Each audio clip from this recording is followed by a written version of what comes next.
We are rapidly running up against the time limit I'd set, so I'm going to ask two more questions. I'm going to give you 1 minute on this next question, and then on the very last question, I'm going to give you 15 seconds, but you'll know why when I ask it. So, in 1 minute, currently, special needs services are delivered at many schools in the district.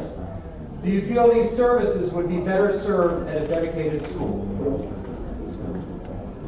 That's a challenging question. I think we've got a pretty diverse community overall, and special needs are very important. They're very unique, very personal, and so I think it's important that everyone's getting the unique personal care that they need. I think every situation is different. Take, for example, the calendar I mentioned before. I talked to a lot of different special needs folks about the calendar specifically, and I have heard from people all over the different sides of the spectrum. And one of the recurring themes there was these people have very unique challenges. There's no one-size-fits-all approach to one of these situations. So, I guess I would lean towards saying that I don't think one centralized facility necessarily is the best for serving that community. I think we need to be responsive to the diverse needs that we have, and respond to where the needs are within the district.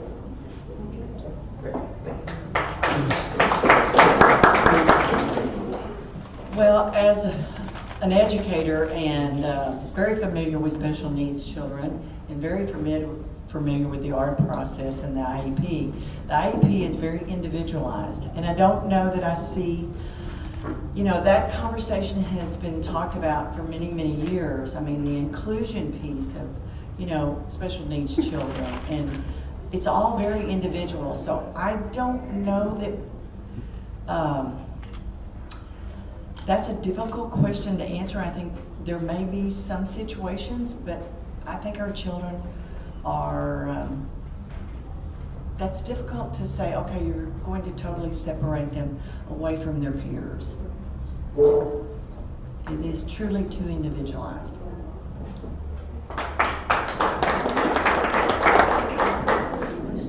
You were out of the room, so that's fine. Currently, special needs services are delivered at many schools in the district.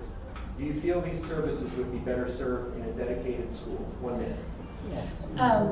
The IEPs are very, very important, and let me tell you, the principal makes sure that those IEPs are down to the letter, because it involves the teacher and the parent, and they both decide what's in the best interest of the child.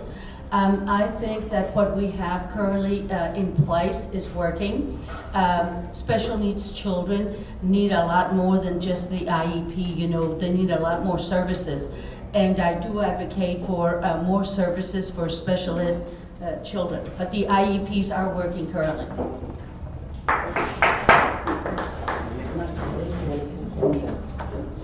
So I'm a big fan of serving people where they are. So I think there's specific definitions of special needs, but I think to some degree all of our children have special needs, and I would just be reluctant to want to start pulling apart and ferreting out different groups. I don't know that it would feel good, right? Part of our special needs population is one that of acceptance. There's a philosophy of acceptance, and so I'm a big fan of serving people where they are, serving them in their communities where they live. I think it makes us better as education delivery. During education delivery, it helps us be more flexible, helps us learn more, and I think honestly it's an enriching experience for anyone who is able to be in that environment, because they certainly bring a lot of value and love to those around them. So I'm a big fan of just serving people where they are. Thank you. That's not a hard question for me to answer. I'm just really surprised that whoever asked that question. To me, what they're saying is they favor segregation. And I'll be darned if anybody's going to segregate my grandson to a building where he is not going to have the opportunity to socialize with his peers at appropriate grade level, and to be able to interact and to have general ed as well as his special ed program part of his curriculum.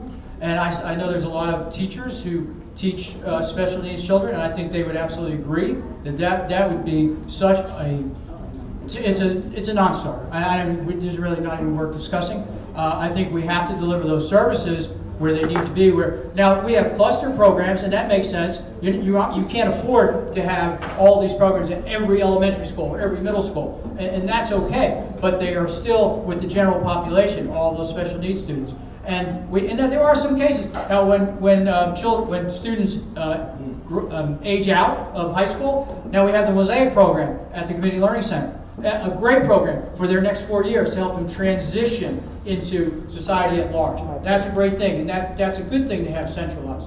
And we also, at that facility, there are some students where you cannot deliver the service they need at the various campuses because they're so high need and they need to be at a special location. But in general, no, absolutely not. Thank you. Is that clear about that? And to continue, the very direct, and do not misunderstand me, answer to this question is no. Absolutely not. Every child in our district is an individual. We may have child with special needs. We may have gifted and talented children. We've got all these different types of children, and we need to meet the educational needs of those children where they're at. If you have a special needs child that, based on their specific type of special need, their specific needs, we have special programs. We have the Cambridge School. And children from all over the district that need those specialized services go to that particular school. And it's a wonderful school that has a lot of great programs, and I have several clients that I've worked with that are attending or have attended that school, and I've got nothing but praise for them. But I would not expand that to make all special needs. It would just be impossible based on the numbers of special needs kids. The other thing though, open transfers. If you have a clustered program, we need to make sure we get our kids there.